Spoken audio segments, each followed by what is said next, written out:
Les réactions ont fusé par rapport à la validation de cette loi sur la protection et la promotion des droits des peuples autochtones pygmées dernièrement à l'Assemblée nationale. Parmi les réactions, nous avons celle de M. Jean-Rigobert Mola, qui est le coordonnateur de la dynamique de jeunes pour l'environnement et le développement durable d'IGED, qui est à l'intérieur du pays. Nous l'avons eu au téléphone.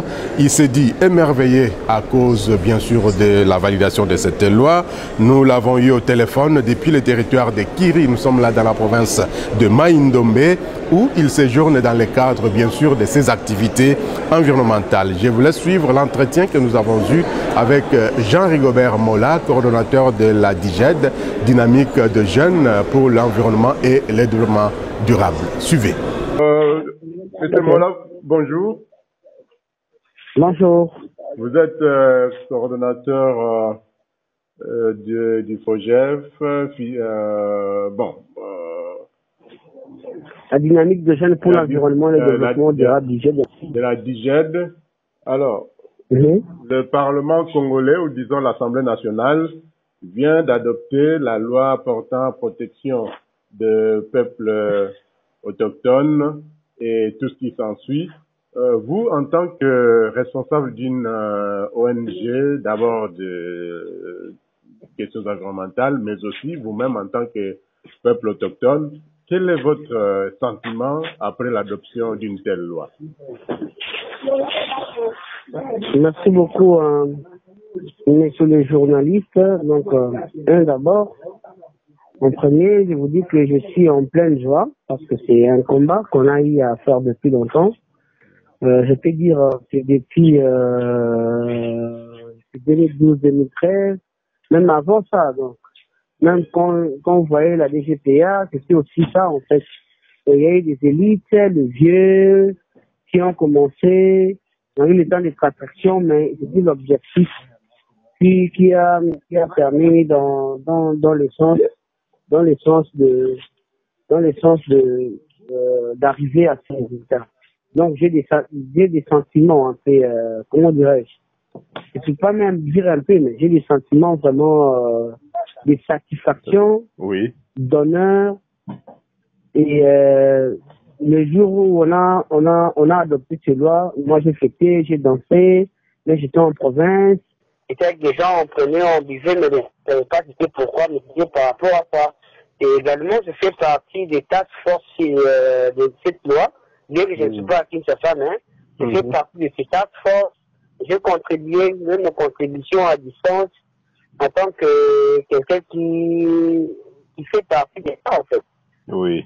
Donc alors, voilà, c'est un peu ça, donc je suis dans la joie. Pour vous, qu'est-ce que ça peut changer, que ce soit dans la vie des populations, des peuples autochtones de la République démocratique du Congo? Quel changement cette loi peut-elle apporter? Bon, il y aura beaucoup de changements, c'est-à-dire, il y a des choses macro et micro. Oui.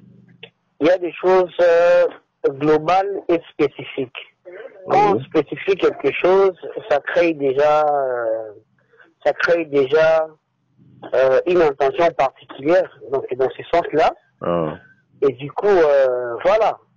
Ça peut influencer les politiques, ça peut influencer les décisions, ça peut réduire un peu un certain nombre de précarités dans tous les sens.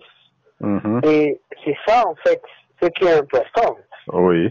Et comme il n'y avait pas de sous-bassement, donc on ne pourrait pas vraiment bien saisir ça, parce qu'on pensait que tous les Congolais vivent de la même manière, de la même façon.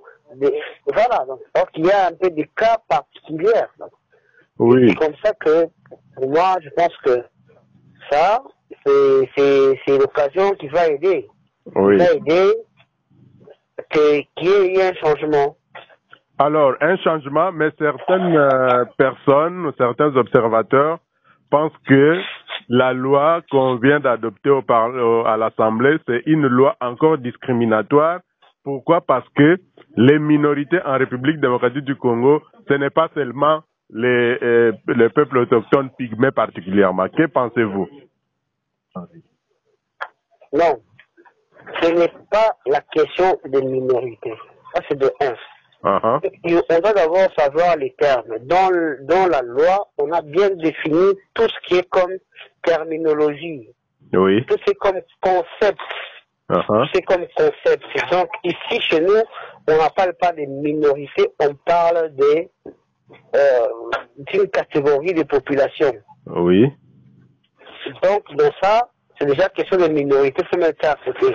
Parce que d'ailleurs, il y a des territoires qu'on est nombreux, il y a des territoires, bon, vous voyez, donc, on ne parle pas de question ni des minorités, non.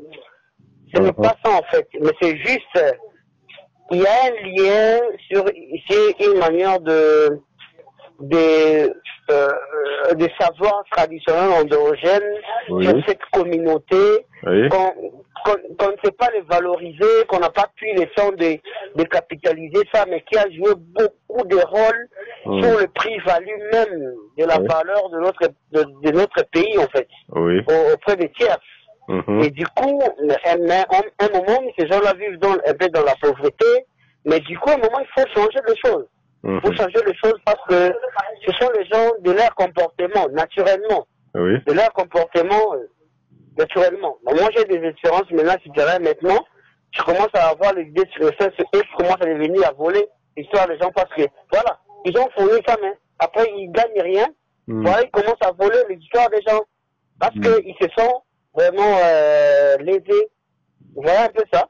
Donc, c'est ça la réalité. Et tous ces gens, des gens, il faut quand même récompenser cette réalité des choses, les efforts qu'ils ont consentis à travers leurs ancêtres, à travers leur mode de vie, à travers leur savoir traditionnel endogène. On devait les capitaliser pour les encourager de continuer avec ça. C'est ce qui est important. Tout à fait. C'est pas une question de minorité. Tout à fait. Alors, peut-être dernière question. Vous pensez que c'est une victoire, cette loi, l'adoption de cette loi, c'est une victoire pour les populations autochtones? Victoire ou pas victoire, je ne veux pas dire victoire, mais je dis que normalement, dans des pays bien organisés, ils savent comment capitaliser les efforts des uns des autres. Oui. C'est pas victoire. Moi, victoire, c'est dire quand je vois dans tout ce qui est prescrit dans cette loi, ça se concrétise en fait. C'est ça la victoire. C'est écrit, c'est déclaré, mais la concrétisation, c'est ce qui est important pour moi. Hein, c'est ça en fait. Parce qu'il y a eu des discussions, il y a eu des choses autour de ça. Si ça se concrétise pas, c'est-à-dire tout est nul. Ça devient une loi bidon. Donc, il n'y a pas de concrétisation. Donc voter... la grande victoire, oui, je peux dire, la grande victoire, c'est ça. Mais, comme déjà, à ce niveau, je pense que c'est une victoire parce que c'est déjà écrit dans les annales, déjà adopté par l'Assemblée nationale, c'est la victoire. C'est encore un processus qui doit continuer, et dans ce processus, nous voulons voir les concrets qui fait que le contenu de la loi a prescrit. Oui. Donc, voter ou adopter une loi, c'est une chose, mais l'appliquer en est une autre. Oui, les mesures d'application surtout. Oui. Les mesures d'application seraient quelque chose d'important. On ne peut pas avoir une loi. Il y a Congo-Brazza qui a la loi, mais c'est pas vraiment appliqué, non? Au Congo-Brazza. Ils ont une loi sur le BA, mais ce n'est pas appliqué. Nous, c'est l'application du contenu de ce qui est dans cette loi. Nous, vraiment, c'est l'application. Du fait qu'on fait ça d'une manière, comment dirais-je, il y a la méthodologie un peu progressive, c'est ça, c'est adopté, c'est adopté aussi à Sénat, présidence, avec la promulgation d'une loi. Mais ce qui est important, c'est l'application des éléments qui sont dans contenus dans la loi. Oui. Voilà. Alors, Rigobert Mola, coordonnateur de la DIGED, un dernier mot, peut-être, pour boucler avec cet entretien. Bon, juste d'ailleurs, merci beaucoup de nous avoir contactés, interviewés, donc ce qui est important. mais restez toujours avec nous parce que c'est encore un processus et les médias, c'est pas des parties prenantes importantes qui doivent nous accompagner pour arriver jusqu'au bout. Donc, à un moment, tout ce qu'on a dit, on aura aussi fait l'évaluation. Il y a la loi. Est-ce qu'il y a les mesures d'application qui se fait sur terrain? Voilà. Donc, ne nous fuyez pas, restez avec nous, allez avec nous pour voir si réellement vrai, toutes ces mesures d'application est appliquées je peux dire dans l'évolution en fait de cette loi en termes de mesures d'application, je pense. Rigobert Mola, merci beaucoup pour cet entretien et bon séjour là où vous êtes et de bonnes choses.